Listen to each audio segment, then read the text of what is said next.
Kia ora whanau.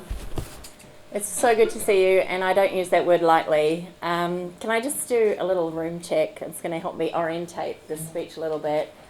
It's not even a speech, I'm just kind of going to talk. I haven't got any notes at all. Sorry, Gemma.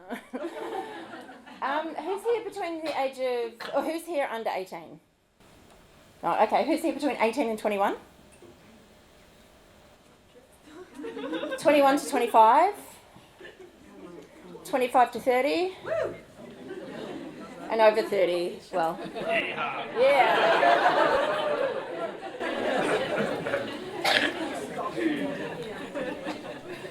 Have we got a timekeeper? Because I haven't, I'll just talk until you tell me to stop talking. Okay.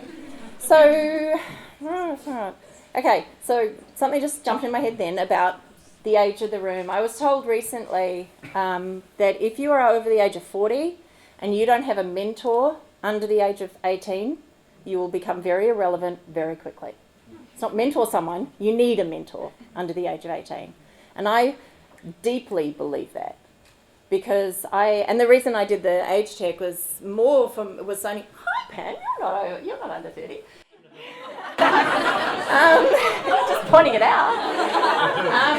I have 4 kids. I have 2 daughters and 2 stepsons, and they are 2 18-year-olds and 2 21-year-olds. They're not twins. We're the not the Addams family. We're the Brady bunch, but sometimes we're the Addams family. Oh, generational joke, you won't get it. But what I know is my daughters who are 18 and 21 have left home and they're at university in Wellington at Vic. My 21-year-old son has moved out of home, he's working and flatting, and I've got one son left at home and he's at year 13 at Boys High, and I can't talk their language even just after 6 months of their leaving. And so it's got nothing to do with this, but I think what we're probably going to talk about is resilience and staying connected to communities, and that's just something that I would offer you, is if you see an over 40-year-old who's struggling, lend them a hand, offer them a mentorship, and yeah, I think as this generation shifts to the next generation, people are going to realise that more and more. Anyway, that's not what we're here to talk about, it kind of is. But the intro was so good, damn you, that I think we can all go home. It was so good. And I mean, really, the themes that you hit on were basically what I want to talk about is everyone's rock bottom is different. Everyone has a definition of what you think your rock bottom will be, could be, has been. And you're all right. Because rock bottom has to do with financial wealth, it has to do with health, it can be career, it can be all of those things, but what I'm going to talk about briefly is what my definition of rock bottom is, and that is identity. Because I believe that as you work through that journey of self-identity, which will continue to change until the day you die, that is your identity is your springboard. So, is that hashtagable? Yeah, that's it, fun. Yay! Thank you. So maybe a little bit about me. So a little bit me when I was you, a little bit of me now, and then what's happened in between. And the one thing is rock bottom. Once you get going and you get your career going and you know where you're going, you're going, okay, I've got some goals, I've got some family goals, I've got some financial goals, I've got some relationship goals. That doesn't mean rock bottom gets left behind. It's exactly what was said. Rock bottom is around every single corner, and it will never stop for the rest of your life. So first of all, brace yourself for your version of rock bottom, because it's just going to keep coming at you. That's the number one thing you can do to present resilience around that. So when I was your age, I had no clue what I wanted to do with my life. I grew up in the 70s and 80s. I'm 52. I turned 52 yesterday. I tell you what, even at 52, birthdays are still as good when you're 7. I never get sick of birthdays. I went to university and I did marketing because I wanted to work in advertising. Because in the 80s, we didn't have social media, everybody read Cosmo and Cleo, and there were really great photos of women wearing big shoulder pads and lying across board tables looking gorgeous, and I just wanted to do that. That was my reference. And I got a marketing degree, and someone said to me at the time, Sarah, you're the kind of person who just always lands on your feet. And I probably did. I had that, cats have 7 lives sort of thing going on. And I bounced around the world. I worked for multinationals, working in terrible jobs, which at the time I thought were really amazing. Procter & Gamble, who's filling the world with plastic and contaminants and making rich people richer and poor people poorer. But I devoted 7 years of my life to that world because that's what you did when you were my age. And that's because at the time I thought I had a sense of identity, and I really didn't. I was just sort of responding to the man. But that felt successful and resilient. Jump forward to today. So I'm the Chief Executive of Creative Waikato. I've been doing that for 7 years. It's a job I'm very, very proud of and I love to do. We have been able to make a significant change into investment in arts and creativity in the region in the last 7 years. We've changed the way Creative New Zealand thinks about the Waikato, and we know a lot of artists are thriving because of the work we've been able to do. I love the people I work with. I love the company, the organisation we've been able to create. In between that girl and this girl was bankruptcy, divorce, death, miscarriages, confusion over sexuality. So, what am I saying here? It's a trajectory which is never straight. And what helped me get through every one of those things was building a sense of identity, which I think your generation has much healthier conversations about, has much better access to information. You're way ahead of our generation.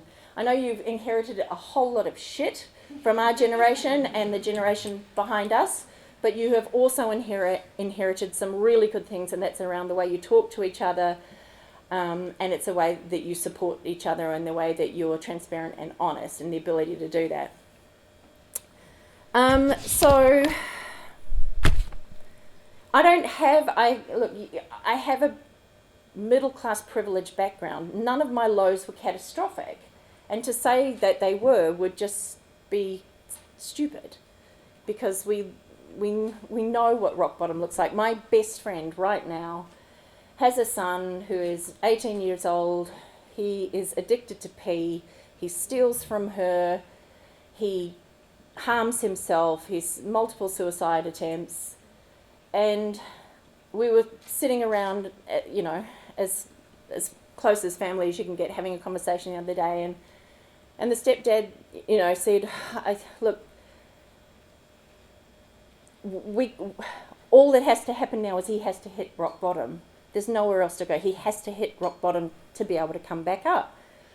And his mum said, well, I don't know, if this isn't rock bottom, I don't know what is. But, there is a rock bottom. So my stories don't compare to some of the real rock bottom stories. And so it's important to acknowledge that. When I was mid-30s, I was married. I just moved to Hamilton. I had 2 beautiful daughters who were 3 and 6. And my life exploded because my marriage fell apart. And, you're one of those people, I think we all think if you're going to get married, it's going to be forever. That's going to be someone else. Yeah, 50% of people get divorced, but that's going to be someone else. It's not going to be me. It was me. And it took a very long time to get my head around that, especially when you've grown up in a nuclear family with 2 parents that have stayed together forever. You felt there's this kind of terrible failure, that terrible betrayal. And it wasn't something that happened to me. It was something that I decided this marriage was over. But even at the time, I knew deep down in myself that this relationship was not the right relationship for me, but I still couldn't articulate it. So there's another thing.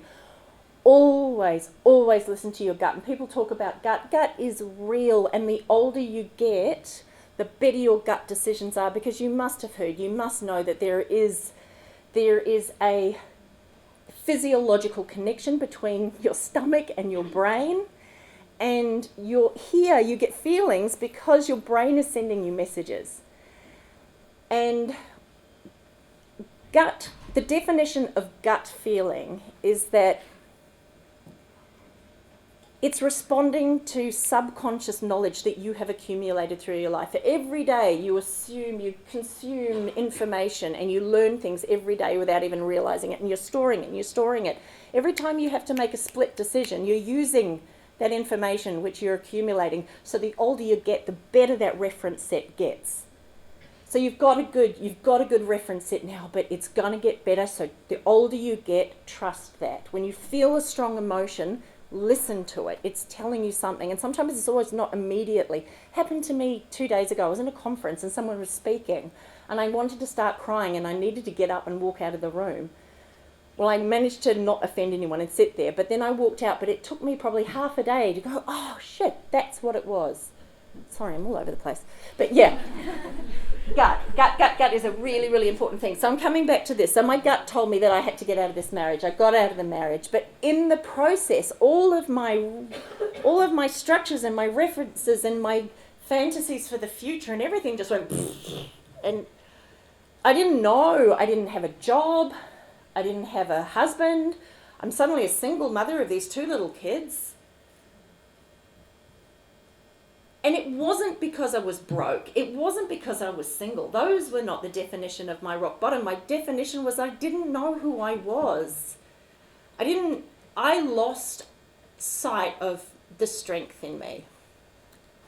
So here I am. I'm the CEO of a company. I'm about to move to London in 6 weeks to become a global business development and marketing manager for a global company.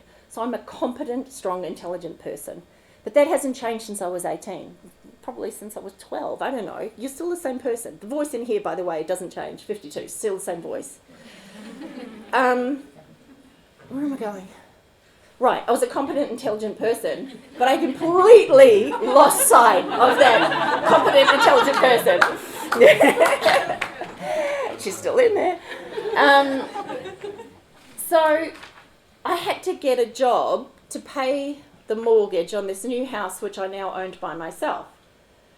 So I had so much lost sight that I actually genuinely believed the only job I could probably do was be a merchandiser in a supermarket. So those are the jobs I applied for. I don't know, that may not seem very interesting to you, but to me to go back and go, wow, I look after multi-million-dollar budgets. I look after the welfare of being. I advocate for council. I'm a national advocate for the arts. But only 14 years ago, nothing wrong with being a merchandiser in a supermarket, right? Nothing wrong with that job. But that's all I thought I had to offer the world because I lost sight of what my strengths were and who I was deep inside. And then something funny happened on my first night. Thank you, 2 minutes ago. Didn't even get close to the notes. There was this moment where I was in this house. I'd only been there 2 nights, and the little girls I didn't have a bath in this thing, so I was bathing them in, a 72-litre container with water that I put in from the thing, and all the lights went out in the house, and it was the middle of winter.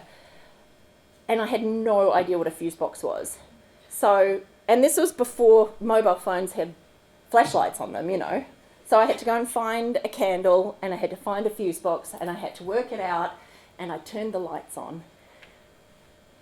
That moment changed everything. Ridiculous. I found a fuse box and I turned the lights on so my daughters could have a bath.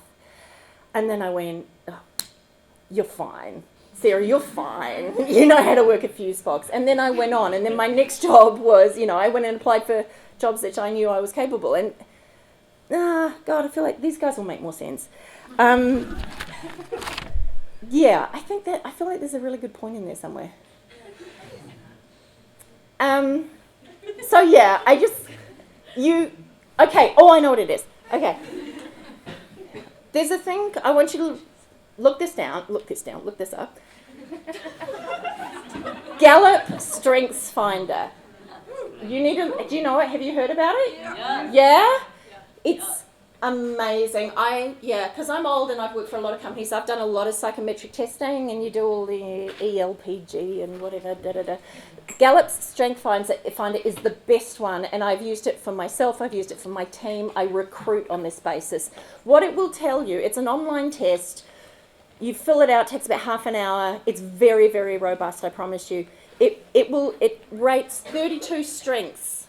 So it's not about what kind of person you are. It's just, what are you freaking good at? What comes naturally to you, because that is your superpower. Do the test. It's good. It'll give you can do like a $20 one, it'll give you your top 5. You can do a $100 one and it will give you your 32 from start to beginning. Find what your strengths are, believe in it, they will change over your life. But if you're ever in doubt about your identity, who you are, what is strong and good in you, and you just need that boost, go back to that list time and time again. That'll do. Thank you so much.